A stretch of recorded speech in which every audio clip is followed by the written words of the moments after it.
ونشهد أن سيدنا ونبينا وسندنا وحبيبنا ومولانا محمدا عبده ورسوله أرسله بالحق بشيرا ونذيرا وداعيا إلى الله بإذنه وسراجا منيرا وسلم تسليما كثيرا كثيرا. قال الله تبارك وتعالى في الكلام المجيد والفرقان الحميد: أعوذ بالله من الشيطان الرجيم. بسم الله الرحمن الرحيم. ألف لام ميم. ذلك الكتاب لا ريب فيه هدى للمتقين. وقال الله تبارك وتعالى: إن هذا القرآن يهدي للتي هي أقوم. وقال الله تبارك وتعالى: قل هو للذين آمنوا هدى وشفاء. وقال النبي صلى الله عليه وسلم: أنا رحمة مهداة. وقال النبي صلى الله عليه وسلم: إذا مات ابن آدم انقطع عنه عمله إلا من ثلاث: إلا من صدقة جارية أو علم ينتفع به أو ولد صالح يدعو له. إن الله وملائكته يصلون على النبي يا أيها الذين آمنوا صلوا عليه وسلموا تسليما. اللهم صل على محمد وعلى آل محمد وصحبه وبارك وسلم. صدق الله العلي العظيم وصدق رسوله النبي الأمي الكريم ونحن على ذلك لمن الشاهدين والشاكرين والحمد لله رب العالمين. واجب الاحترام بزرگوں اور دینی بھائیوں، اللہ عز و جل کا ہم پر سب سے بڑا کرم اور احسان یہ ہوا کہ اللہ تعالیٰ نے ہم تمام دنیا کے انسانوں کو اپنی بے شمار نعمتوں میں سے سب سے بڑی نعمت زندگی عطا فرمائی، قابل فخر ایمان عطا فرمایا. امام الانبیاء، تاجدار مدینہ، سرور کائنات، فخر موجودات، آقائے مکی مدنی حضرت محمد الرسول اللہ صلی اللہ علیہ وسلم کا امتی بنایا. اور اللہ تعالیٰ نے ایک مسلمان خاتون کا دنیا سے آخرت کے سفر کر جانے پر جبکہ ان کا انتقال ہو چکا، تعزیت کی مجلس میں دین کی بات کہنے اور سننے کی نسبت سے اللہ نے اپنے مقدس گھر میں، جس کو مسجد کہتے ہیں، ہمیں جمع ہونے کی توفیق عطا فرمائی. میرے بزرگوں، یہ مسجد ہے، اس کی حیثیت بہت زبردست ہے. اس شہر کا ایک قدیم اتہاس ہے، بہت پرانا اتہاس ہے. 281 گاؤں پر شیخ حکومت 200 سال رہی. شیخ فخر الدین کی اولاد میں آخری حکمراں شیخ جہانگیر میاں ہوئے، آخری حکمراں. ان کے اولاد میں شیخ میاں، شیخ فخر الدین کے اولاد میں 34 سال مضبوط سلطنت کی شیخ برادری میں، اور 281 گاؤں پر یہاں سے راج ہوتا تھا. 2 کتابیں ہیں گل منگرولی کی، یہاں کے لوگوں نے لکھی ہے، بہت زبردست. ہند و پاک میں منگرول کا مقام ایک اتہاس کی کتاب ہے. اور ایک کتاب ہے اساس سورٹ و سندھ، پڑھنے جیسی کتابیں ہیں لیکن نئی ہیں، چھپتی نہیں ہیں، قدیم نسخے ہیں ہمارے پاس۔ بہت زبردست یہاں سادات کی حکومت بھی رہی ہے، اور سادات کی حکومت کے زوال کے بعد شیخ حکومت رہی، اور شیخ حکومت 200 سال رہی۔ یہ مانگرول کی بات کرتے ہیں۔ یہ مسجد 657 سال پرانی ہے، عقل میں نہیں آئے گا، لیکن اگر ہم اور آپ بولتے تو نہ مانتے، لیکن اللہ کے مقدس گھر میں اور ممبر کے پاس اگر لکھ دیا گیا ہو تو کون نہیں مانے گا؟ اپن جامع مسجد، راولی مسجد، اور اسی کے ساتھ ساتھ سرائے مریم، یہ پرانی مساجد جو ہمارے شہر میں ایتہاسک ہے، ان میں کہ یہ دوسرے نمبر کی عظیم المرتبت مسجد ہے۔ لیکن بدقسمتی سے مسلمان قوم اپنے مذہبی شعائر کو محفوظ نہیں کر سکتی ہے۔ یہ بدقسمتی مسلمانوں کی ہے۔ جو چیز ایتہاسک ہے اس کی ایک عظیم یادگار ہوتی ہے۔ ایک اتہاس اس شہر کا سادات کا ہے، اور ایک اتہاس اس شہر کا شیخ کا ہے۔ سب سے پہلا سوراشٹر میں اگر کوئی شکشن منتری بنا تو مانگرول کا بنا۔ میں نے جمعہ کی خطبے میں کہا تھا، سب سے پہلا سوراشٹر کے اندر شکشن منتری کوئی تھا تو مانگرول کا عائشہ بیگم ہے۔ اس سے پہلے کوئی شکشن منتری نہیں بنا مسلمانوں میں۔ اس شہر کی عظیم یادگاریں آپ کو بتائیں۔ انگلستان اور ایجپٹ نمونے میں اگر کوئی عظیم المرتبت بلڈنگ پیش کرتا تھا تو دربار گڑھ کی بلڈنگ تھی۔ دوسرے نمبر میں اگر کوئی بلڈنگ تھی تو داتار منزل کی تھی، اور تیسرے نمبر میں اگر کوئی بلڈنگ تھی تو مذہبی مساجد کے اندر جامع مسجد تھی، راولی مسجد تھی۔ ایک عظیم المرتبت خداوند قدوس نے مرکزی شہر بنایا جہاں 700 سال جس کی گود میں اسلام کھیلا ہے، 700 سال جس کی گود میں اسلام نے پروان چڑھا ہو۔ یہ انوار اور برکات اور سکون جو محسوس ہوتا ہے یہ سوئے ہوں کا صدقہ ہے۔ بڑی بڑی ہستیاں، 7 گاؤں پورے کے پورے سلطان عز الدین آرامگاہ نے یا عزیز الدین آرامگاہ نے مخدوم مکرم مخدوم جہانیہ سکندر علیہ الرحمہ کو ہدیہ کیے تھے، اور جن کی خانقاہ میں بیک وقت 500 مہمان کھانا کھاتے تھے۔ تو وہ کیا انوار اور تجلیات یہاں برستی ہوگی۔ 7 گاؤں پورے مکتوپور سے لے کر کے شیل تک اور اس طرف کے دوسرے دیہات، 7 گاؤں کی پوری آمدنی اس اللہ کے ولی کامل کے دسترخوان پر آنے والے مہمان کے کھانا کھانے کے انتظامات یہ بادشاہ وقت کیا کرتے تھے۔ خیر، یہ تو شہر کی قدر میں نے سرخیاں آپ کی خدمت میں پیش کی۔ خالی مخدوم جہانیہ سکندر علیہ الرحمہ والے قبرستان میں ایتہاسک 4 مساجد ہو، جب قبرستانوں میں مساجد، اور حضرت مخدوم صاحب کا وہ کمرہ جو زمین کے اندر ہے اور جس میں ہوا اور پانی پہنچتا تھا تالاب کے ذریعے سے، آپ دیکھ سکتے ہیں قدیم آثار اور نشانات۔ میں یہ بتانا چاہتا ہوں کہ ہمیں بہت بڑا زبردست ورثہ اسلاف سے ملا تھا، لیکن ہم نے اس کو کھو دیا، ہمارے ہاتھوں میں نہیں رہا۔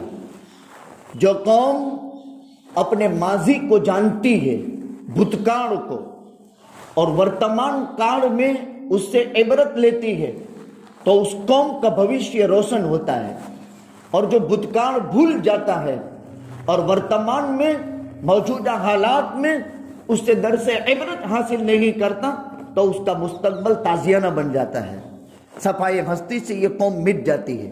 جو قوم اپنے ماضی کو یاد رکھتی ہے اس قوم کا مستقبل روشن رہتا ہے، اور جو قوم اپنی ماضی کو بھول جاتی ہے اس کا مستقبل جو ہے پریشان ہو جاتا ہے۔ اس علاقے کے تعلیم یافتہ لوگ انگلستان میں اور ایجپٹ میں بڑے بڑے عہدوں پر فائز ہوتے تھے، اور یہاں کی بورڈنگ ہاؤس میں، جس کو کیکا شاستری کہتے ہیں، نام بھی بدل گیا، اس کی بورڈنگ ہاؤس میں رہ کر کے پڑھنے اور پڑھنے والی بچے اور بچیاں اس قدر اونچی ڈگری کی فائز ہوتی تھی، اور ان کے کریمانہ اخلاق اور ان کی رہن سہن اتنی مبارک ہوتی تھی کہ بلند بلند مقامات پر بلند بلند ڈگریاں اور نوکریوں کے عہدے پر فائز تھی۔ لیکن بدقسمتی سے وہ تعلیمی سلسلہ ختم ہو گیا۔ نوابوں نے دونوں تعلیم میں اعتدال قائم کیا تھا، ایک طرف کالج تھی، یونیورسٹی تھی، تو دوسری طرف بورڈنگ ہاؤس کے مدرسے کی تعلیم میں جید قراء اور مائع ناز علماء اور مختلف زبانوں کے ماہر ٹیچر لاتے تھے، جن کی زندہ اور جاوید مثال مفتی اعظم مفتی ابراہیم صاحب مرحوم نور اللہ مرکزہ ہوئے۔ یہ نواب کے وقت کے مفتی بھی تھے، اور خاص کر کے پرسین ٹیچر کی حیثیت سے ان کا یہاں تقرر ہوا تھا، اور اس زبان میں پرسین ٹیچر میں ان کا کوئی دوسرا مقام نہیں تھا، یعنی ان کے مقابلے میں کوئی دوسرے کو وہ مقام نہیں تھا۔ حضرت مفتی صاحب نے لمبے زمانے تک یہاں سکونت اختیار کی، اور ہمیشہ ہمیشہ کے لیے مخدوم جہانیہ سکندر علیہ رحمہ والے قبرستان میں آرام پا گئے۔ ان کے ہاتھ سے لکھی ہوئی کتاب حقیقت التصوف ہے، ان کے ہاتھ کی لکھی ہوئی کتاب انواع الشرک والطغیان ہے، ان کے ہاتھ کی لکھی ہوئی کتاب امید نجات ہے۔ بہت لکھتے تھے۔ ایک کتاب میرے پاس مختصر نوٹ ان کی ہے جو عبد المجید بھائی ایسٹے ڈرائیور نے مجھے دی تھی، جس وقت وہ نور مسجد میں نماز پڑھا کرتے تھے۔ تو حضرت مفتی صاحب کی ڈائری تھی، ایک بک میں 4 لینگویج تھی، اس میں عربی بھی، اس میں پرسین بھی، اس میں اردو بھی، عجیب قسم کے انداز کی، اور اس کتاب کا حل کرنا بہت مشکل کام۔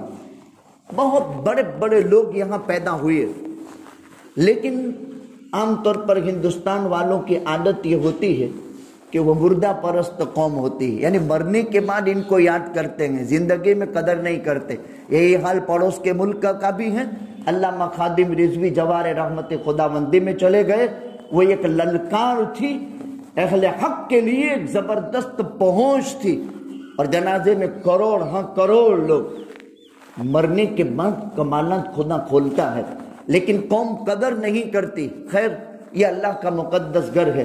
سیدنا غوث العظم شیخ عبد القادر جیلانی محبوب سبحانی پیران پیر بڑے پیر صاحب رحمت اللہ علیہ نے لکھا ہے، مسجد اللہ کی تجلی کے اترنے کی جگہ ہے، مسجد اللہ کے رحمت کے اترنے کی جگہ ہے، مسجد اللہ کے نور کے نازل ہونے کی جگہ ہے۔ غوث العظم کی کتاب گنیت الطالبین ہے، زبردست عربی میں لکھی ہوئی ہے، اس کا ترجمہ اردو بھی کیا ہے۔ اصل اوریجنل کتاب تو عربی لینگویج میں ہے، پہلے عربی ہی میں کتابیں ہوتی تھی، پھر اس کے بعد ایک زمانہ تھا کہ فارسی میں ٹرانسلیشن ہوتا تھا، اب اس کے بعد فارسی ایک مری ہوئی زبان ہو گئی، تو بہت بڑا علم کا ورثہ اردو میں منتقل ہوا، اور عربی کے زیادہ اردو میں کتابیں بہت زیادہ منتقل ہوئی۔ قرآن کے ترجمے، حدیث کے ترجمے، احادیث اور قرآن کی تفاسیر، فقہ اسلامی، تاریخ اور ادب اور سیرت سب اردو میں منتقل ہو گئی، یعنی بہت بڑا ذخیرہ اب اردو میں جمع ہو گیا۔ تو حضرت غوث العظم کی کتاب میں لکھا ہے کہ مسجد اللہ کے نور کے نازل ہونے کی جگہ، مسجد اللہ کی تجلی کا مرکز، مسجد اللہ کی رحمت کے نازل ہونے کی جگہ۔ پھر فرماتے ہیں لوح محفوظ سے اللہ کے نور کی تجلی جب زمین پر اترتی ہے تو مکہ مکرمہ میں کعبۃ اللہ میں سپلائی ہوتی ہے، اور کعبہ اللہ کی مین تجلی کا مرکز ہے، پاور ہاؤس ہے۔ روئے زمین پر اللہ کی تجلی کی تاب کعبہ لا سکتا ہے۔ معلوم یہ ہوا، علماء نے لکھا ہے اس کی شرح میں، اللہ کی عزت کی قسم، اگر روئے زمین پر کعبۃ اللہ نہ ہو، کعبہ اس چوکر عمارت کا نام نہیں ہے، وہ مقدس خطہ ہے، وہ مقدس سرزمین ہے جو اللہ کی تجلی کے لیے خدا نے پسند کی، پھر اس کو عمارت سے چوکر کر دیا گیا ہے۔ یہ اللہ کی تجلی کا مین پاور ہاؤس ہے، لوح محفوظ سے تجلی وہاں برستی ہے۔ اسی لیے خالی یہ کعبۃ اللہ کو دیکھتا رہے، النظر الی الکعبۃ محض الایمان، وہ پکا سچا مسلمان موحد مومن ہے، جس کے دیکھنے سے کبھی آنکھیں بھرتی نہیں، اور اس کو 20 نیکیاں ملتی رہتی ہیں جو خالی کعبے کو یوں دیکھتا رہے، کچھ بھی نہ پڑھے، خالی کعبۃ اللہ کو دیکھتا رہے، یہ پکا مومن ہے، اور اس کو 20 نیکیاں نصیب ہوتی ہیں، 140 رحمتیں اترتی ہیں، جس میں سے 20 رحمتیں صرف بیت اللہ کو دیکھتے رہنے سے بھی اس کو 20 رحمتیں نصیب ہوتی ہیں۔ وہاں اللہ کی تجلی اترتی ہے، پھر کعبے سے پوری دنیا کی مسجدوں میں تجلی سپلائی ہوتی ہے، جیسے پاور ہاؤس سے میٹر کے ماری پر گھر میں پاور آتا ہے، یہ غیب کا نظام ہے اور غوث العظم کی بات ہے۔ ابھی ربیع الثانی آئے گا، 11ویں تاریخ کو لوگ سیدنا غوث العظم کے ولادت کا دن مناتے ہیں۔ غوث العظم کی سیرت طیبہ کی 40 سال ہے، جس میں 15 سال علوم ظاہرہ کے ہیں اور 25 سال علوم باطنہ کے حصول کے ہیں۔ اس کائنات کا وہ عظیم اسٹوڈنٹ جس نے 40 سال تک علم حاصل کیا اور 51 سال حاصل کیے ہوئے علم کو لوگوں کی تبلیغ کے لیے نکلا، تو 51 برس کی عمر پا گئے، اور 51 برس 51 ایئر زندگی کے دعوت و ارشاد میں نکلے، اور 40 سال حصول میں نکلے۔ تو وہ فرماتے ہیں کہ اللہ کی تجلی کا مرکز کعبہ ہے، روئے زمین پر، جیسے آسمانوں میں بیت المعمور ہے، پھر دنیا کی مساجد ہے، اور دنیا کی مسجدوں میں جو مسلمان 5 ٹائم مسجد کی خبر گیری کے لیے آتا ہے اور نماز ادا کرتا ہے، وہ اپنے گھر میں اللہ کا نور لے کر جاتا ہے، اللہ کی تجلی لے کر جاتا ہے، اللہ کی رحمت لے کر جاتا ہے۔ اس لیے مسلمان کو مسجد سے جوڑا اور مسلمان کو قرآن سے جوڑا۔ مسجد سے مسلمان کا گہرا ربط اور تعلق ہوتا ہے، اس لیے کہ یہ نور کے نازل ہونے کی جگہ، یہ تجلی کے نازل ہونے کی جگہ، اور یہ رحمت کے اترنے کی جگہ۔ میں نے قرآن مقدس کی 2-3 الگ الگ مقامات کی آیتیں پڑھی ہیں۔ میری بات کا خلاصہ، قرآن کتاب ہدایت ہے۔ اس ایک دعوے پر چند دلائل بیان کر کے آپ کو قرآن سے سمجھانے کی کوشش کریں گے۔ قرآن کتاب ہدایت ہے۔ قرآن کو قرآن کیوں کہتے ہیں؟ ایک مضمون دوسرے مضمون سے ملا ہوا ہے، ایک سورت کا ختم دوسری سورت کے آغاز سے ملا ہوا ہے، مربوط کلام ہے، جوائنٹنگ کلام ہے۔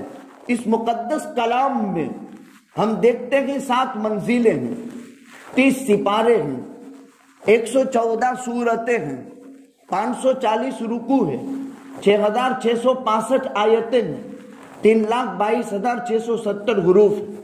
بسم اللہ سے شروع ہوتا ہے، والناس پر ختم ہوتا ہے۔ یہ تو قرآن کا اجمال ہے۔ قرآن کی تعلیم ہی کے نتیجے میں قرآن کو اللہ نے کتاب ہدایت بنایا۔ دیکھیے، قرآن اللہ کی کتاب ہے، قرآن اللہ کا کلام ہے۔ توریت اللہ کی کتاب ہے، کلام نہیں ہے۔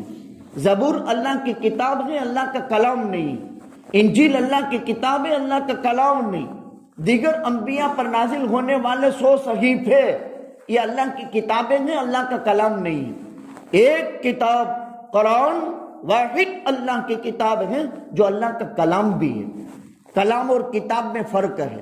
کتاب کہتے ہیں لکھی ہوئی چیز، اور کلام کہا جاتا ہے جس میں متکلم بولنے والا اس کے اثرات چھپے ہوئے ہوں۔ یہ توریت کو حاصل نہیں جو موسیٰ پر اتری تھی، یہ انجیل کو حاصل نہیں جو عیسیٰ پر اتری تھی، زبور کو یہ مقام حاصل نہیں جو داؤد پر اتری تھی، بلکہ قرآن کریم واحد کتاب ہے جو کلام اللہ ہے، اور کلام اللہ میں متکلم کے کلام کا اثر ہوتا ہے۔ ہم جتنے یہاں مسجد میں ہیں، ہر ایک کی بات کا اثر جدا گانا ہوتا ہے۔ اور ہر ایک کا انداز جدا گانا ہوتا ہے، تو اللہ جس کتاب کا مالک ہے اس کتاب میں اس کے کلام کی تاثیر ہے، اور کلام کہا جاتا ہے ما یتکلم بہ، جس کو بولا جائے، تو اللہ کی ذات نے اس کا تکلم کیا ہے۔ اس لیے پوری کائنات میں اللہ کی کتاب سے بڑھ کر کے وزنی چیز کوئی نہیں، اور اللہ کی کتاب سے بڑھ کر محترم اور معظم کوئی چیز نہیں۔ قرآن کتاب ہدایت ہے۔ اللہ تعالیٰ نے جب قرآن کریم اللہ کی کتاب، اللہ کا کلام، موسیٰ علیہ السلام پر تورات دے دی، عیسیٰ علیہ السلام کو انجیل دے دی، داؤد علیہ السلام کو زبور دے دی، دیگر انبیاء کو 100 صحیفے دے دی۔ فرق یہ ہے کہ وہ کتابیں تھی، یہ کلام اللہ ہے۔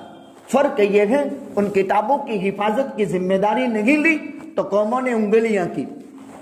فرق یہ ہے اِنَّا نَحْنُ نَزَّلْنَا الذِّكْرَ وَإِنَّا لَهُ لَحَافِظُونَ، ہم ہی نے قرآن اتارا اور ہم ہی حفاظت کرنے والے ہیں اور کر رہے ہیں۔ کیسے حفاظت ہوتی ہے؟ ایک کتاب کائنات میں اللہ نے وہ اتاری، اللہ کا کلام، جس کے الفاظ بھی محفوظ، جس کے معانی بھی محفوظ، جس سے اجتہاد اور استنباط احکام بھی محفوظ۔ ایک کتاب اللہ نے ایسی اتاری قرآن کہ آقا نے جس وقت اپنی لسان نبوت سے وہ الفاظ صادر فرمائے تو آپ کا لب و لہجہ کیسا تھا وہ بھی امت کے قرآن نے محفوظ کر لیا۔ قرآن کے علاوہ کسی کتاب کو یہ شرف حاصل نہیں کہ جس کے لب و لہجے بھی محفوظ۔ 7 قراتوں سے 10 قراتوں سے قرآن پڑھا جاتا ہے، یہ آقا کے لب و لہجے کو محفوظ کیا۔ تو قرآن اللہ کی کتاب ہے، قرآن اللہ کا کلام ہے۔ ایک چیز، اللہ تعالیٰ نے آدم کو دنیا کا پہلا انسان بنایا، ایسے 1,28,000 نبی آ گئے۔ نوح کو پہلا نبی اور رسول منتخب کیا، ایسے 312 رسول آ گئے، اور 313ویں نمبر پر خاتم الانبیاء والمرسلین سید الکونین آقا مکی مدنی حضرت محمد الرسول اللہ صلی اللہ علیہ وسلم کو اللہ نے مبعوث فرمایا۔ اللہ نے مبعوث فرمایا۔ آپ خاتم الانبیاء والمرسلین، آدم علیہ السلام پر ایک ایمان لانا ہم پر فرض کہ وہ اللہ کے نبی ہیں، ہود پر اللہ کے نبی ہیں، ایک ایمان لانا فرض۔ خاتم الانبیاء والمرسلین آقا مکی مدنی حضرت محمد الرسول اللہ صلی اللہ علیہ وسلم پر یہ ایمان لانا فرض ہے کہ آپ نبیوں کے ختم کے سلسلے پر ہیں، آپ خاتم ہیں، آپ کے بعد قیامت تک کوئی نیا نبی آنے والا نہیں۔ انا خاتم النبیین لا نبی بعدی انہ سیکون فی امتی کذابون 30 دجالون کلہم یزعم انہ نبی وانا خاتم النبیین لا نبی بعدی۔ لیکن میرے بعد نبوت کے 30 جھوٹے دعوے دار کھڑے ہوں گے، وہ کذاب ہوں گے، وہ دجال ہوں گے، اور ختم نبوت پر کوئی بھی حملہ کرے تو میرا وہ امتی جو اس پر مقابلہ کرے اور وہ جام شہادت نوش فرما لے، تو اس سے بڑا عالی مرتبت اور اونچے مقام والا کوئی انسان نہیں ہو سکتا ہے۔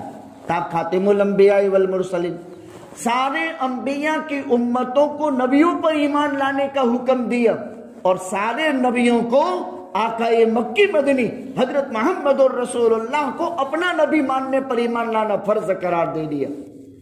کوئی معمولی بات نہیں، آپ نبیوں کے نبی ہیں، آپ نبیوں کے رسول ہیں، رسولوں کے رسول ہیں، آپ افضل الانبیاء والمرسلین ہیں۔ اتنی بڑی ہستی کو منتخب کیا، آقا کو، اور مکہ مکرمہ کی سرزمین کو منتخب کیا۔ مکہ مکرمہ کہاں ہے؟ عین عالم، وسط عالم اور اول عالم۔ کیا مطلب؟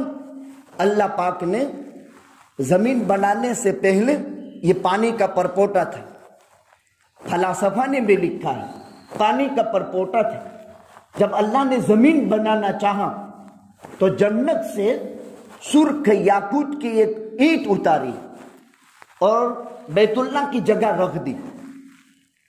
وہ اللہ کا کعبہ جس کی سنگ بنیاد جنت کی اینٹ سے رکھی گئی، تو وہ کعبہ کتنی عظمتوں کا مالک ہے۔ یہ تو آپ نے سنا ہے کہ حجر اسود ایک کونے میں جنت سے ایک پتھر آیا تھا، اشد بیاضا من اللبن سودتہ خطایا بنی آدم، یہ دودھ سے زیادہ سفید تھا، انسانوں کے گناہوں نے اس کو کالا کر دیا۔ آقا نے فرمایا یہ اللہ کا ہاتھ ہے زمین پر، نبی جی فرماتے ہیں یہ اللہ کا ہاتھ ہے زمین پر، جس نے اس کو بوسہ دے دیا اس نے اللہ کے دست مبارک کو بوسہ دے دیا۔ یہ اللہ کا ہاتھ ہے زمین پر، جس نے اس کو بوسہ دے دیا اس نے اللہ کے دست مبارک کو بوسہ دے دیا۔ ایک سوال پیدا ہوتا ہے کہ جنت میں تو کالی چیز کوئی نہیں، وہ تو نور کا مجموعہ ہے، وہاں کی زمین بھی سفید، وہاں کی ریت بھی سفید، تو یہ کالا کیوں ہو گیا؟ آقا نے اسی کو فرمایا کہ جنت سے آیا تھا تب تو دودھ سے سفید تھا اور 3 میل تک اس کی روشنی پھیلتی تھی۔ یہ ہمارے نبی جی کا فرمان ہے صلی اللہ علیہ وسلم کہ 3 میل تک اس کی روشنی پھیلتی تھی۔ پھر انسان کے گناہ کا کاڑاس وہ اپنے اندر لے لیتا ہے اور انسان کے دل، کالے دل کو وہ سفید بنا دیتا ہے۔ کیسی قدرت کا کرشمہ ہے کہ یہ ہمارے گناہ کا بوجھ خود لے لیتا ہے اور یہ خود کالا ہو جاتا ہے۔ پھر اللہ جب اس کو جنت میں واپس جمع کر دیں گے تو اس کی اوریجنل حالت پر خدا اس کو منتقل کر دیں گے۔ انما الحجر الاسود نزل من الجنہ، یہ جنت سے آیا، سودتہ خطایا بنی آدم، انسانوں کے گناہوں نے اس کو کالا کر دیا، اشد بیاضا من اللبن، ورنہ یہ دودھ سے زیادہ سفید تھا۔ مکہ کی وادی پسند کی، مکہ یہاں سرخ یاقوت کی اینٹ رکھی گئی، اس کے اطراف میں خشک خاشاک جمع ہوا، پھر زمین سخت ہوئی اور سب سے پہلے کعبۃ اللہ کی زمین بنی۔ تو مکہ ان اول بیت وضع للناس للذی ببکۃ مبارکا وہدی للعالمین فیہ آیات بینات مقام ابراہیم ومن دخلہ کان آمنا وللہ علی الناس حج البیت من استطاع الیہ سبیلا۔ اول عالم، پوری کائنات کی زمین کا ابتدا دیکھنے ہیں تو قرآن بتاتا ہے کہ کائنات کی زمین کا آغاز مکے سے ہوا، کعبۃ اللہ سے ہوا۔ یہ وسط عالم ہے، اس کی چاروں طرف دنیا پھیلی ہوئی ہے، یہ سینٹر میں ہے۔ قرآن میں ہے اللہ نے تم کو امت وسط بنایا اور اللہ نے تم کو وہ حرم دیا جو وسط میں ہے، یعنی پوری کائنات اس کے چاروں طرف ہے اور وہ درمیان کے اندر کھڑا ہے۔ تو اول عالم ہے، عین عالم ہے، وسط عالم ہے۔ جب اللہ نے قرآن دینا چاہا تو مکی کی زمین کو پسند کیا اور مکی کی زمین میں غار ہیرا کو پسند کیا، اور غار ہیرا میں آقا 40 دن 6 مہینے تک خلوت کیے تھے، 6 مہینے تک تنہائی میں گزارے تھے۔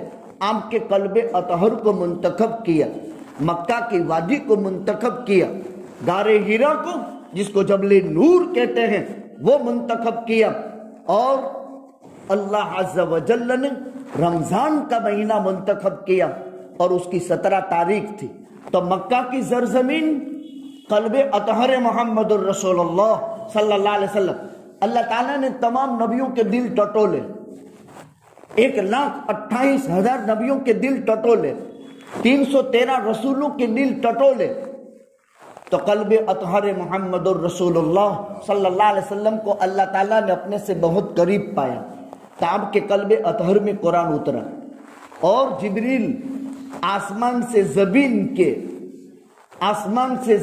کے 24,000 سفر کر لیے، اور 24,000 سفروں پر قرآن آپ کے قلب اطہر میں بھرا۔ اور ایک مرتبہ کی کیفیت کیا ہوتی تھی؟ جیسے خدر کا کپڑا نچوڑنے کے لیے آدمی سکھانے کے لیے نچوڑتا ہے، آپ کے قلب اطہر کی 24,000 مرتبہ یہ کیفیتیں ہوئی، اور یہ حدیثوں میں ہے۔ امی عائشہ صدیقہ رضی اللہ تعالیٰ عنہ فرماتی ہے جب ایک مرتبہ آپ کے قلب پر وحی آتی تھی تو آپ کا حال ایسا ہوتا تھا کہ آپ کا دل نچوڑ لیا جاتا تھا، جیسے خدر کا کپڑا جلد سکھانے کی غرض سے آدمی نچوڑتا ہے۔ پہلی بات یہ ہوئی کہ قرآن اللہ کی کتاب ہے، اللہ کا کلام ہے۔ قرآن کو اللہ تعالیٰ نے قلب اطہر محمد الرسول اللہ صلی اللہ علیہ وسلم پر نازل کیا۔ قرآن کریم کو اللہ تعالیٰ نے مکہ مکرمہ میں نازل کیا، رمضان کا مہینہ منتخب کیا، اور رمضان سید الشہور ہے، تمام 12 مہینوں کا سردار رمضان کا مہینہ ہے، اور اس کی 17 تاریخ منتخب کی۔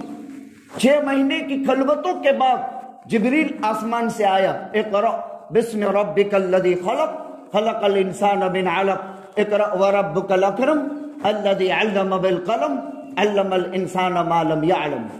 یہ 4 آیتیں لے کر آسمان سے اترا، پڑھیے اقرأ بسم ربک الذی خلق، پروردگار کا نام لے کر جس نے پیدا کیا، خلق الانسان من علق، انسان کو خون بستہ سے پیدا کیا۔ ابھی میں نے بخاری میں یہ روایت پڑھائی جلد ثانی میں، اللہ تعالیٰ نکاح کی برکت سے اولاد دیتا ہے، نکاح سے اولاد نصیب ہوتی ہے۔ انسان کو نسب والا بنایا اور انسان کو سسرال والا بنایا، اس کو اللہ نے اپنی قدرت کی علامت بیان کی۔ وَجَعَلَكُمْ نَسَبًا وَسِحْرًا، یہ 2 نعمتیں ہیں، اس لیے کہ زانی کا نسب کسی سے ثابت نہیں ہوتا، زنا سے نسب ثابت نہیں ہوتا، اور الیاذ باللہ ایسی اولاد پیدا ہو گئی تو مسجد کے امام نہیں بن سکتی۔ یہ عیب ہے، یہ پھٹکار ہے، یہ لعنت ہے، اور لعنتی آدمی کبھی مسجد کے امام کا مصلی نہیں سنبھال سکتا۔ یہ محراب نبوی صلی اللہ علیہ وسلم ہے، اس کے لیے اہلیت کی ضرورت ہے۔ اللہ نے نسبی شرافت انسان کو دی، جانوروں میں نسبی شرافت نہیں ہوتی، اسی لیے باپ سے نسب ثابت کیا، نسب باپ سے ثابت ہوتا ہے، اور خدا نخواستہ کسی سے غلط کام ہو گیا، اس کا نسب ماں سے ثابت ہوتا ہے، باقی سب کا نسب باپ سے ثابت ہوتا ہے۔ اللہ نے سسرالی رشتہ دیا، اللہ نے تم کو ذی رحم محرم نسبی رشتہ دیا، یہ اللہ تعالیٰ کی بہت بڑی نعمت ہے، اللہ کا بہت بڑا احسان ہے۔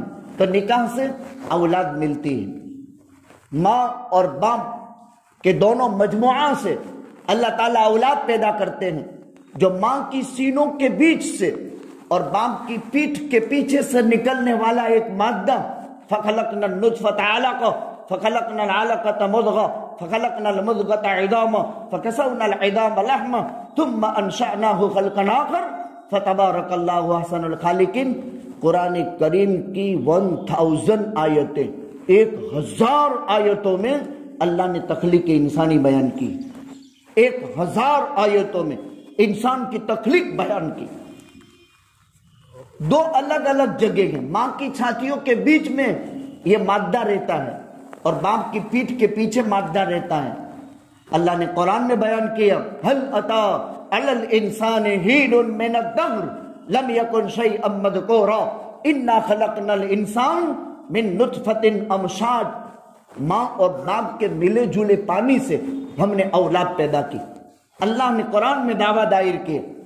پھر جب ماں اور باپ سے علیحدہ ہو کر ماں کے پیٹ میں بچہ دانی میں وہ چلا جاتا ہے، اللہ وہاں فرشتہ بھیج دیتا ہے۔ بخاری شریف کی روایت ہے، امام بخاری رحمۃ اللہ علیہ نے کتاب الحید میں بیان کی ہے، جلد اول میں، وہاں اللہ بھیج دیتا ہے۔ پھر 40 دن تک وہ نطفہ رہتا ہے، فرشتہ کہتا ہے اللہ یہ نطفہ ہے۔ پھر 40 دن گزرنے پر فرشتہ کہتا ہے اللہ یہ علقہ ہے۔ پھر 40 دن گزرنے پر یعنی جمع ہوا خون، پھر وہ 40 دن گزرنے پر گوشت کی بوٹی بنتا ہے، پھر 40 دن گزرنے پر ہارڈ پنجر تیار کرتا ہے، فَكَسَوْنَا الْعِظَامَ لَحْمًا، پھر 40 دن گزرنے پر اللہ اس کے اوپر گوشت پر، ہڈکوں پر گوشت چڑھاتے ہیں، 4 مہینے میں انسان بنتا ہے۔ اور پھر فرشتہ پوچھتا ہے اے اللہ اس کو سعید لکھوں کہ شقی لکھوں، نیک لکھوں کہ بد لکھوں، اے اللہ مومن لکھوں کہ کافر لکھوں۔ فرشتہ پوچھتا ہے اے اللہ اس کی زندگی اور موت، فرشتہ مقرر ہوتا ہے وہ اللہ جو ماؤں کے رحم میں فرشتہ مقرر کر کے جس انسان کی خلقت کی تدبیر کرتا ہے، ذالکم اللہ ربکم، وہ اللہ تمہارا رب ہے۔ یہ اللہ رب ہے جو ماؤں کے رحم میں انسان کی خلقت کرتا ہے، اور یہ نبی جی کے فرامین ہیں۔ ایسے 10 لاکھ نبی جی کی احادیث کے مجموعے کو دین کہتے ہیں، اور 10 لاکھ حدیثوں سے نبی جی نے قرآن سمجھایا ہے۔ تو میں یہ کہہ رہا تھا، مکہ کی وادی، غار ہیرا، قلب اطہر محمد الرسول اللہ، اور آپ پر قرآن کا نزول سید الشہر رمضان کے مہینے میں، اور اس کی 17 تاریخ کو یہ 4 آیتیں نازل ہوئی۔ اقرأ بسم ربک الذی خلق، خلق الانسان من علق، اقرأ وربک الاکرم الذی علم بالقلم۔ نبی جی پڑھو، تیرے کریم رب کے نام سے نہیں، رب اکرم کے نام سے پڑھو۔ اقرأ وربک الاکرم الذی علم بالقلم علم الانسان ما لم یعلم۔ انسان کے اسباب علم 2 بیان کیے کہ اللہ نے قلم سے انسان کو سکھایا۔ 2 چیزیں انسان میں کمال کی مالک ہیں، ایک اس کی زبان ہے اور ایک اس کی قلم ہے۔ 2 چیزوں سے انسان دنیا میں کمال پیدا کرتا ہے، یا تو اس کے پاس قلم ہو یا اس کے پاس زبان ہو، جس سے اللہ کا کلام اور نبی کا کلام لوگوں کو سمجھا سکتا ہے۔ یہ دونوں شرف کی چیز ہیں، یہ دونوں عزت کی چیز ہے۔ اس کو بنانے کی تمرین اور اس کو بنانے کی محنت مکتب سے کی جاتی ہے، بلکہ بچہ پیدا ہوتے ہی، بلکہ ماں کے رحم میں ہی۔ سیدنا غوث العظم شیخ عبد القادر جیلانی، محبوب سبحانی، پیران پیر، بڑے پیر صاحب رحمۃ اللہ علیہ، جب اپنی ماں سیدہ فاطمہ کے بطن میں تھے، باپ کا سایہ اٹھ چکا تھا، سیدہ نے کیسی حفاظت کی؟ کوئی شوبے والی خوراک بھی غوث العظم کے پیٹ کے زمانے میں ماں نے نہیں کھائی تھی، اور دودھ پینے کے زمانے میں بھی کوئی شوبے والی خوراک استعمال نہیں کی، اور بکثرت قرآن پڑھتی تھی جب وہ پیٹ میں تھے، اور بکثرت قرآن پڑھتی تھی جب وہ رضاعت کی مدت میں تھے، اور کبھی بغیر وضو کے دودھ نہیں پلایا۔ یہ مسئلہ بھی ہمیں معلوم ہے کہ عورت کے دودھ پلانے کی وجہ سے اس کا وضو ٹوٹتا نہیں ہے۔ سبیلین سے کوئی چیز نکلے تو وضو ٹوٹتا ہے، پیشاب پاخانے کے راستے سے۔ وضو کیا، بچے کو دودھ پلایا، نماز پڑھ سکتی ہے، اس لیے کہ دودھ سینے سے نکلنے سے کبھی وضو نہیں ٹوٹتا۔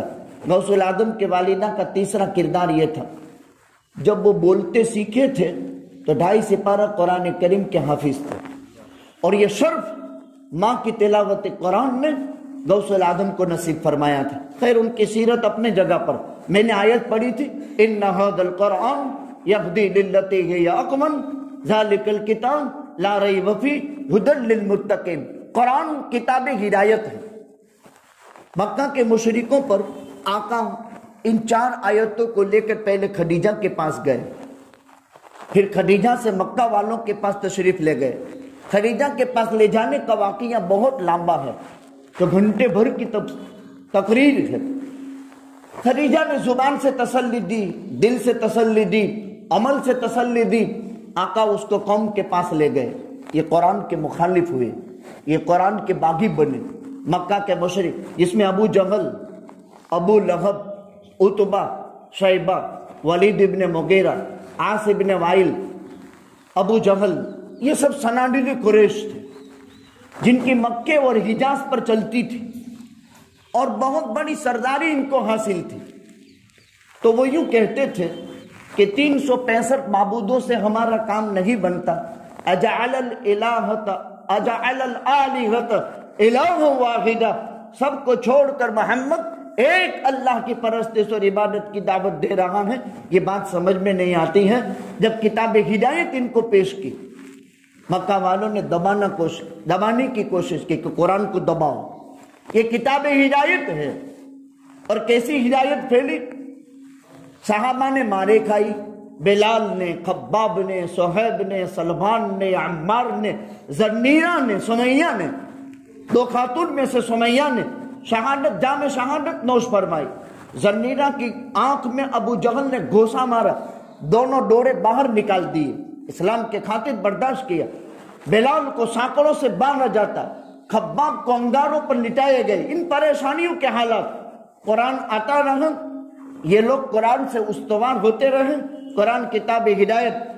ایک مرتبہ مکہ والوں نے سوچا، حرم میں بیٹھے، کہ محمد صلی اللہ علیہ وسلم اور ان کے دین کی دعوت نے تو ہم کو بے چین کر دیا ہے، جتنا اس کو دباتے ہیں اتنا ابھرتا ہے، اور ان کے متبعین کی تعداد تو بڑھتی چلی جا رہی ہے۔ آخر اس کے پاس ہے کیا چیز کہ جس کی وجہ سے مار کھا کر بھی یہ پرا بندہ پروانے اس کو چھوڑنے کے لیے تیار نہیں.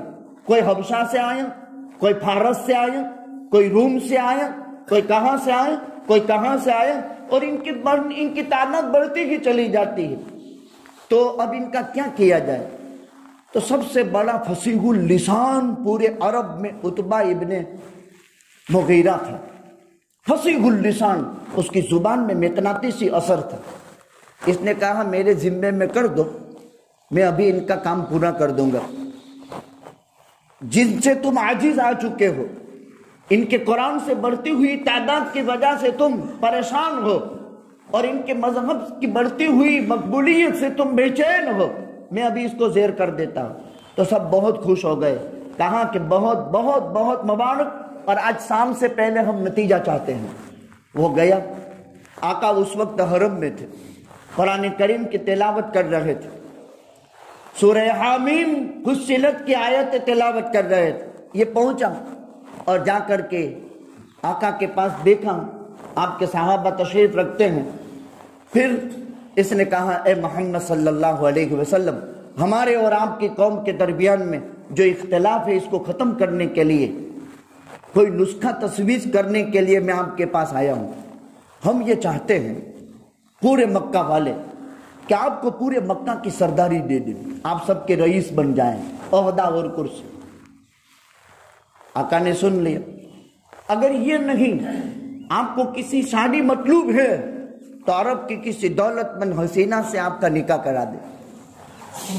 آقا چپ رہے. اگر آپ یہ چاہتے ہیں کہ دولت، تو پورے عرب کا ڈھیر آپ کے قدموں میں جمع کر دے.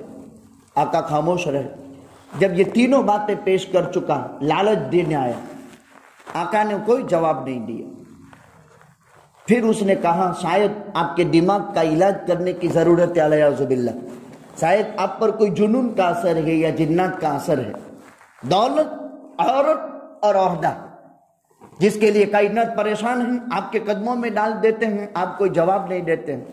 آقا نے فرمایا اعوذ باللہ من الشیطان الرجیم، بسم اللہ الرحمن الرحیم، حامیم تنزیل الکتاب من الرحمن الرحیم، فصلت آیاتہ قرآنا عربیا لقوم یعلمون. سورہ فصلات کی ابتدائی آیات پڑھی. وہ بیٹھا ہوا تھا، دو قدموں پر بیٹھ گیا اور ادب کے ساتھ زانوئے ادب ٹیک لیے اور اپنی نگاہ نیچی کر لی اور دونوں ہاتھ زمین سے جو ہے لٹکا دیے اور خاموشی کے ساتھ قرآن سنتا رہا سنتا رہا سنتا رہا. آقا تلاوت فرماتے رہے. قوم کے پاس گیا، اتنا منہ بنا کر کے گیا، قوم سمجھ گئی کہ بجائے اس کا جادو محمد پر چلے صلی اللہ علیہ وسلم، محمد کا جادو اس پر چل گیا لگتا ہے، اور سب کے موڈ بگڑ گئے. قرآن کتاب ہدایت ہے. وہ کہتا ہے خدا کی قسم میں نے دنیا کے بڑے بڑے درباروں کو فتح کر لیا ہے اور دنیا کے بڑے بڑے شہنشاہوں کے قلوب جیت لے ہیں.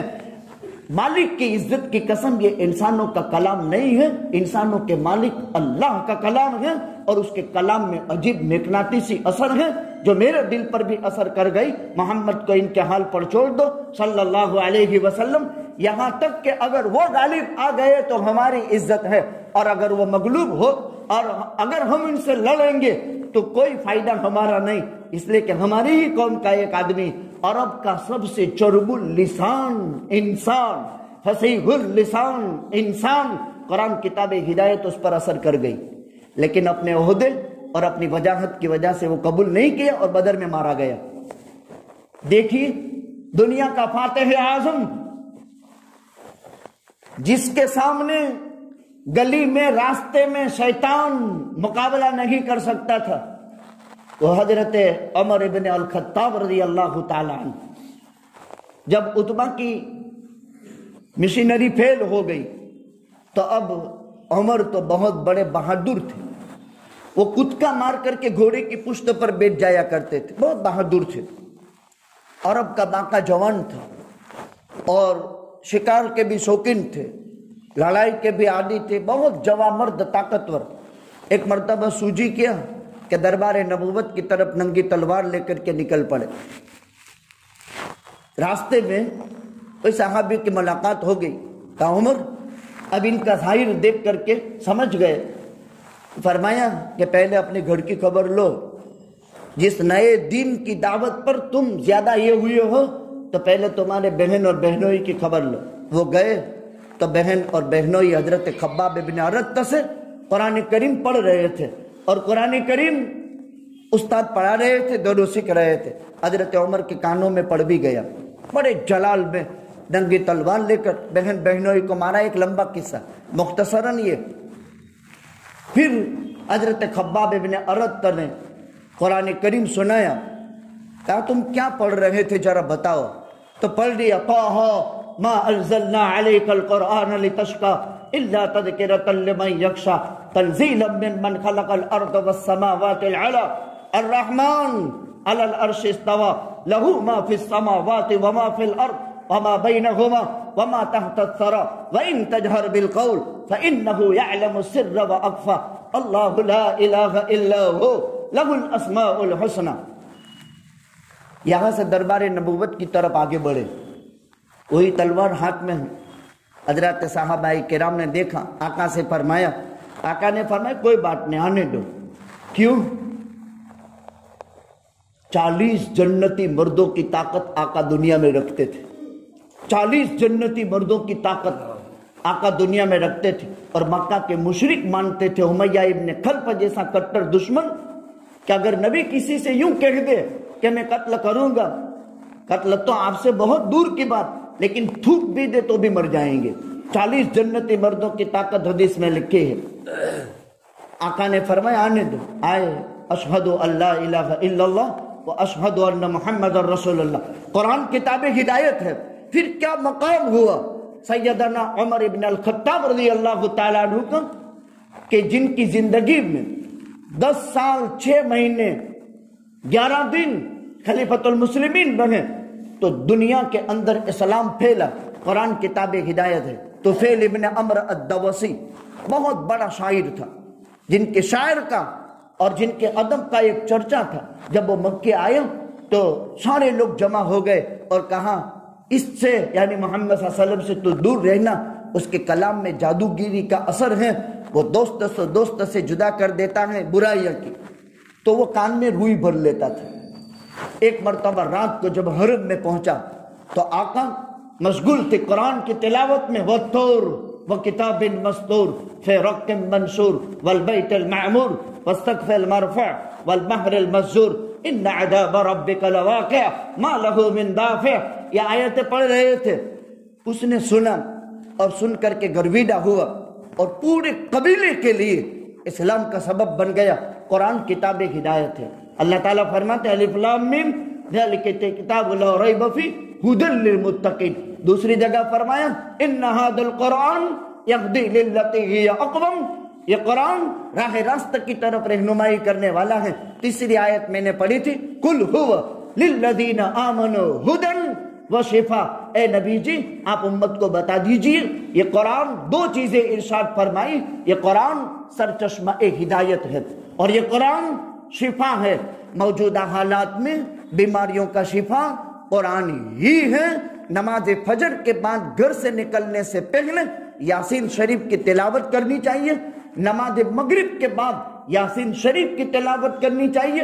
نماز فجر کے بعد یاسین کی تلاوت سے دن بھر کے سارے کام خدا بنا دیں گے۔ ہر انسانی شیطانی شرارت سے، آسمانی سلطانی آفت سے خدا محفوظ کر لیں گے۔ رات کو یاسین کی تلاوت اللہ کی خوشنودی کے لیے کرنے سے خدا مغفرت فرما دیتے ہیں۔ اگر رات کو موت ہو گئی تو شہادت کی موت مرے گا۔ یہ قرآن کی تلاوت ہے۔ القرآن کتاب اللہ الدیان علیہ مدار الہدایت والایمان فاہتموا بتعلیمہ وتعلمہ وحفظہ وفہمہ فإنہ هو الفرقان بین الحق والباطل فیا ایہا الخلان علیکم بتلاوت القرآن۔ قرآن کی تلاوت سے زبردست فائدے ہوتے ہیں۔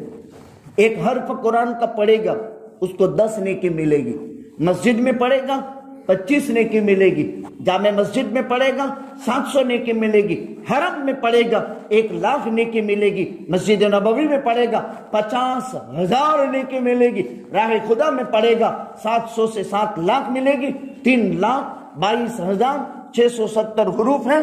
بسم اللہ سے والناس تک پڑھ لیا، اس کو 32,26,700 نیکیاں ملے گی. اذا مات ابن آدم انقطع عنہ عمل، موت پر عمل کا سلسلہ بند ہو جاتا ہے. جیسے مرحومہ ہمارے ماسٹر صاحب کی خالہ جان جوار رحمت خداوندی میں چلی گئی. ہم اور آپ اور کائنات میں جتنے بھی جاندار ہیں جو روئے زمین پر رینگتے ہیں، ملک الموت کہتا ہے پیدا کرنے والے اللہ کی قسم، تم میں سے ہر ایک کو جیسے مرغی دانہ چوگ لیتی ہے، چوگ نہیں لوں گا تب تک چھوڑوں گا نہیں. اور ایک دن میں 5 مرتبہ سال بھر میں مرنے والوں کو وہ دیکھ لیتا ہے. اس کی نگاہ کتنی تیز ہوگی. ایک دن میں 5 مرتبہ سال بھر میں مرنے والوں کو دیکھتا ہے. فور ایگزامپل 15 شعبان کو چٹھی پھٹ جاتی ہے، یعنی فرشتے کو کام حوالے ہو جاتا ہے. آئندہ 14 شعبان مغرب تک جتنے مرنے والے ہیں سب ان کو لے کر کے ایک جگہ جمع، اتنوں کو، اور ایک دن میں 5 مرتبہ دیکھتا ہے. اچھا، یہ زمین جس پر ہم چلتے ہیں وہ دن میں 5 مرتبہ تقریر کرتی ہے، انا بیت الغربہ، انا بیت الوحشہ، انا بیت الدود. ایک دن میں 5 مرتبہ وہ ہم سے مخاطب ہوتی ہے، اے انسان آج تو میرے اوپر ہے، کل میرے پیٹ کے اندر چلا جانے والا ہے. آج تو لوگوں میں مجتمع ہے، کل تو متفرق ہو جانے والا ہے. ماں باپ اولاد کو جدا کر دے گی، اولاد ماں باپ سے جدا ہو جائیں گے. ہر محبت کرنے والا اپنے محبوب کو چھوڑ دے گا. قبر کہتی ہے میں وحشت کی جگہ ہوں، میں غربت کی جگہ ہوں، میں تنہائی کی جگہ ہوں، میں کیڑوں کی جگہ ہوں. تیری آنکھ کا پانی اتر کر کے تیرے گال پر آ جائے گا. تیرے حسین جسم کو قبر کی مٹی کے کیڑے کھا جائیں گے. وہ تنہائی کی جگہ ہے، وہ وحشت کی جگہ ہے، وہ غربت کی جگہ ہے. وہ دوست کو دوست سے، ماں کو بیٹیوں سے، باپوں کو اولاد سے، اولاد کو باپوں سے جدا کر دینے والی چیزیں. آج تو میری پشت پر ہے، کل میرے پیٹ کے اندر آنے والا ہے. ذرا دیکھ سنبھل جا. کیا جائے گا ساتھ میں؟ یہ قرآن قبر میں بھی ساتھ میں جائے گا. قرآن قبر میں ساتھ میں جائے گا اور اس کی چھاتی اور کفن کے بیچ میں بیٹھ جائے گا. اس کی چھاتی اور کفن کے بیچ میں بیٹھ جائے گا. اور کیا بہلائے گا اور پھسلائے گا اس کا پیار بھرا انداز. امام الانبیاء، تاجدار مدینہ، ہم سب کے آقا حضرت محمد الرسول اللہ صلی اللہ علیہ وسلم نے بیان کیا، جیسے ماں اپنی اولاد کے نخرے پر، اس کو دودھ پلانے پر، اس کو کھانا کھلانے پر، جبکہ اس کی طبیعت کھانے پینے پر آمدہ نہ ہو، او میرا لال، او میرا لاڈلا، او میرا نور نظر، او میرا لگتے جگر، او میرے پیارے بیٹے، کیا پیار بھرا انداز استعمال کرتی. اس کو چھاتی سے لگاتی ہے، اس کو دباتی ہے، کبھی اپنی چھاتی سے دودھ نکال کر اس کے منہ میں ڈالتی ہے. اور پیار بھرا انداز اور پیار بھری ادا اور پیار بھرے کلمات، اس سے کئی درجہ زیادہ پیار بھرا انداز قرآن کا ہوگا. او حافظ صاحب، او قرآن کے پڑھے ہوئے، تو نے دنیا میں پڑھا تھا، مجھے میری خبر گیری کی تھی، مسجد کے جزدان سے نکال کر نماز فجر اور عشاء کے بعد اور مغرب کے بعد تو مجھے پڑھتا تھا. تو نے مسجدوں کی خلوتوں میں مجھے پڑھا، مسجدوں کے محرابوں میں پڑھا، تو نے اپنے گھر کے اندر میں مجھے پڑھا. آج جب کہ تنہائی کی اور وحشت کی جگہ میں تو آیا ہے، میں تیرا ساتھی ہوں، میں تیرا مونس ہوں، میں تیرے لیے دل بہلانے والا ہوں. اور اتنا ہی نہیں، جتنا قرآن یاد اتنی اونچی جنت خدا دیں گے.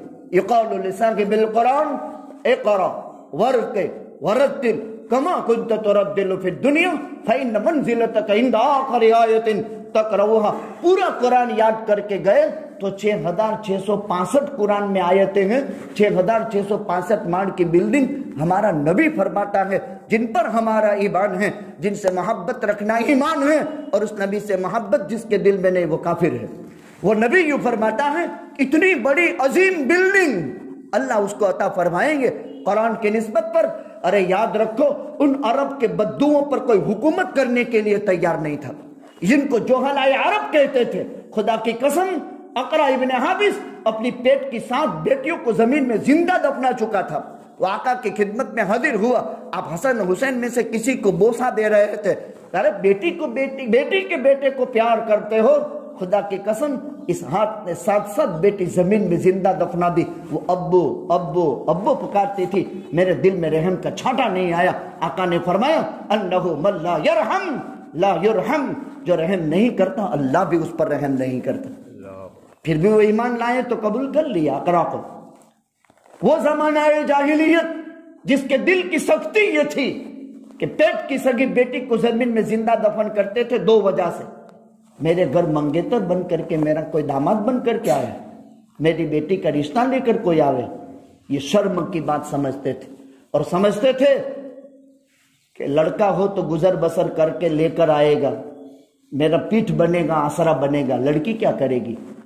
تو اولاد کو رزق کی تنگی کے خوف سے بھی قتل کرتے تھے, اور اس وجہ سے بھی قتل کرتے تھے.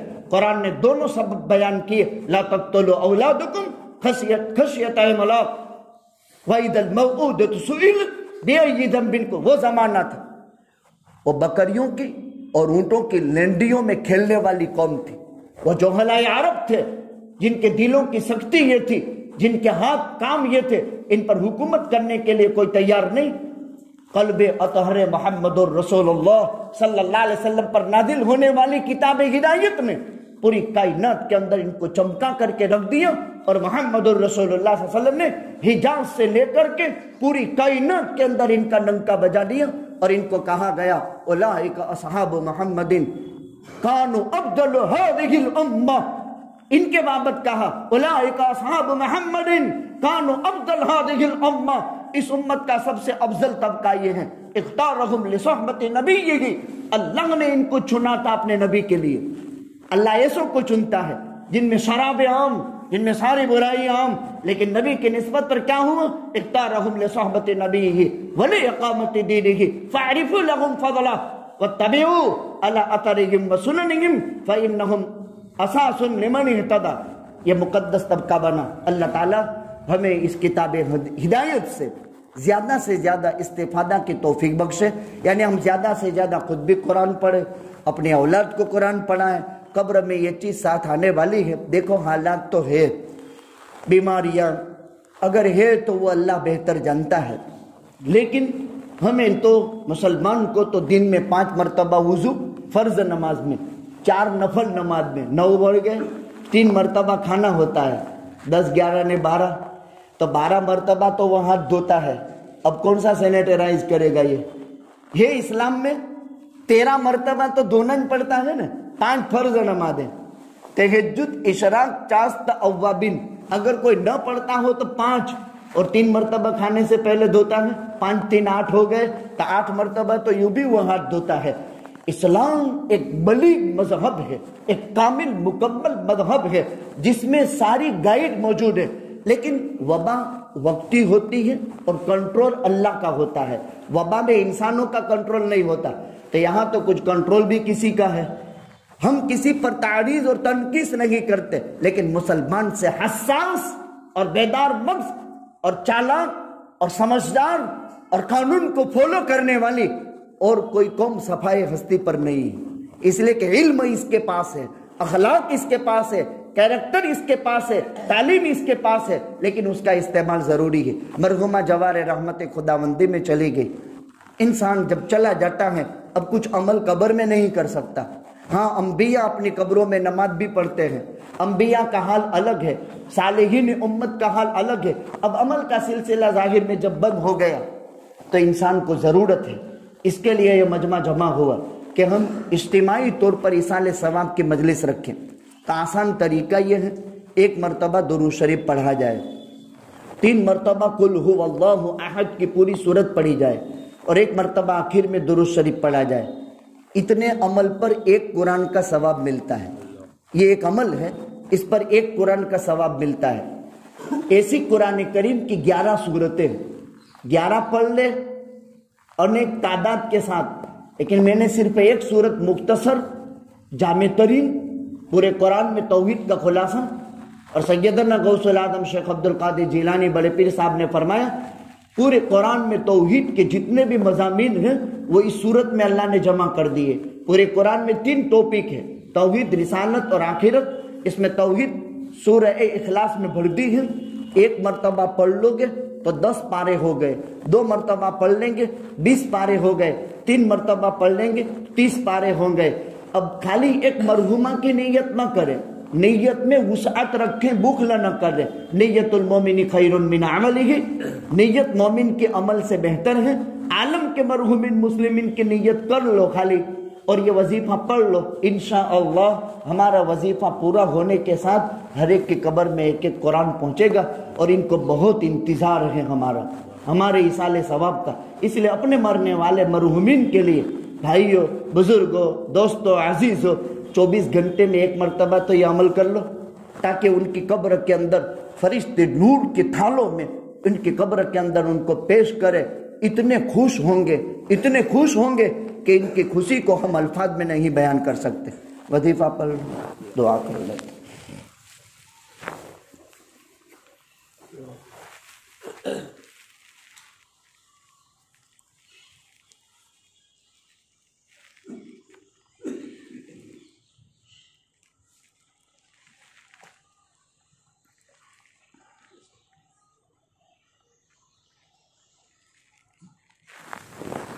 بسم اللہ الرحمن الرحیم۔ اللہم صلی علی محمد وعلی آل محمد کما صلیت علی ابراہیم وعلی آل ابراہیم انک حمید مجید۔ اللہم بارک علی محمد وعلی آل محمد کما بارکت علی ابراہیم وعلی آل ابراہیم انک حمید مجید۔ اللہم لک الحمد کلہ ولک الشکر کلہ ولک الملک کلہ بیدک الخیر کلہ۔ اللہم لک الحمد ملء السماوات ولک الحمد ملء الارض ولک الحمد ملء ما شئت من شیء بعد۔ یا حنان یا منان یا ذا الجلال والاکرام یا ذا الجلال والاکرام یا ذا الجلال والاکرام یا حی یا قیوم یا رحمان یا رحیم یا غفار یا ستار یا وہاب یا عزیز یا اللہ۔ ہم تمام کائنات میں بسنے والے انسانیت کو ہدایت نصیب فرما، گمراہی سے حفاظت فرما، آپ کی معرفت کا نور عطا فرما، آپ کی ذات عالی سے تعلق عطا فرما، کمال ایمان عطا فرما، خشیت و تقوی نصیب فرما۔ اے اللہ یہ تیرا مقدس گھر ہے جہاں 700 سال گزر گئے، اے اللہ 7 صدیاں پوری گزر گئی، کتنے نیک لوگ، کتنے تیرے نمازی بندے، کتنے تیرے قرآن کو پڑھنے والے اس عمارت کی چھت کے نیچے اے اللہ اس تیرے مقدس گھر کے اندر آ کر کے سکون کے سانس لیے ہیں، تیرا قرآن پڑھا ہے، تیری نماز یہاں پڑھی ہے، تیرے نبی پر درود پڑھا ہے، اپنی غلط زندگی سے توبہ اور استغفار کیا ہے۔ اے اللہ یہ تیرا مقدس گھر ہے جو روئے زمین پر آسمانوں سے باتیں کرتا ہے، جو تیری تجلی کا مرکز ہے۔ اے اللہ اس گھر کی حفاظت فرما، اس گھر کی حفاظت فرما، اس گھر کو 100% نماز سے آباد کرنے کی توفیق عطا فرما۔ اے اللہ ہمارے گھروں کی روشنی، ہمارے گھروں کا اجلا پن، ہمارے گھروں کی زیب و زینت اور یہ تیرا مقدس گھر، اے اللہ ہم تیرے یہاں چھوٹنے والے نہیں ہیں۔ رب العالمین ہمارے گھروں کی زیب و زینت عجیب انداز کی ہے، یہ تیرا مقدس گھر ہے جو اس حالت میں ہے۔ ربا ہمیں بہت کچھ سمجھنے جا رہا ہے، ہمیں توفیق عطا فرما، ہم اس کو 100% آباد کر لیں۔ اے اللہ جب یہاں گرد پڑتا ہوگا، جب یہاں دھن جمع ہوتی ہوگی تو عرشوں پر تو کتنا غضبناک ہوتا ہوگا میرا رب۔ قصور ہم سب کا ہے، تیرا نبی تو یہ کہتا تھا کہ مسجدوں کو دن میں 5 مرتبہ عطر کی دھونی دو۔ اے اللہ تیرا نبی تو یہ فرماتا تھا، وہ صحابہ منتخب تھے جن کو مجمل کہتے تھے، وہ مسجدوں میں خوشبوؤں کی دھونی دیا کرتے تھے۔ اے اللہ خوشبوؤں کی دھونی دینا تو دور کی بات ہے، ہم ان تیرے گھروں کو اے اللہ شان اور شوکت کا بھی باقی نہیں رکھ سکے، ہمارا جرم عظیم معاف فرما۔ اے اسلام کا عظیم شاہکار ہے جو 700 برس گزرنے کے باوجود بھی کھڑا ہے، کیا بنانے والوں کا اخلاص ہوگا؟ اے اللہ ان کے بانیین کا کیا اخلاص ہے کہ 7 صدیاں گزرنے پر بھی تو نے اس مقدس گھر کی حفاظت فرمائی ہے۔ اے اللہ ان کے بانیوں کی، ان زمانے کے جتنے بھی ابدال، قطب، غوث، خواجہ سلسلے کے بزرگان دین اے اللہ یہاں آرام فرماتے ہیں، جس کی وجہ سے یہ زمین ہری بھری ہے، شاداب ہے۔ اے اللہ ان کے اقتداء کی توفیق عطا فرما، قرآن کی عظمت عطا فرما، قرآن کتاب ہدایت ہے، اے اللہ اس سے ہمیں ہدایت عطا فرما، اور قرآن کریم کی تعلیم اور تعلم کی، اس کو زندگی میں اپنانے کی، اس کے احکامات کو زندگی میں لانے کی ہم سب کو توفیق عطا فرما۔ اے اللہ مرحومہ کی کروٹ کروٹ مغفرت فرما، قبر کو نور سے بھر دے، روح کو علیگن میں داخل فرما دے، جنت الفردوس کے بلند درجات عطا فرما دے۔ اے اللہ ماں جب چلی جاتی ہے تو وہ گھر اے اللہ دعا سے محروم ہو جاتا ہے، آسمان سے تو جنت سے 2 دروازے روزانہ ہر مومن کے گھر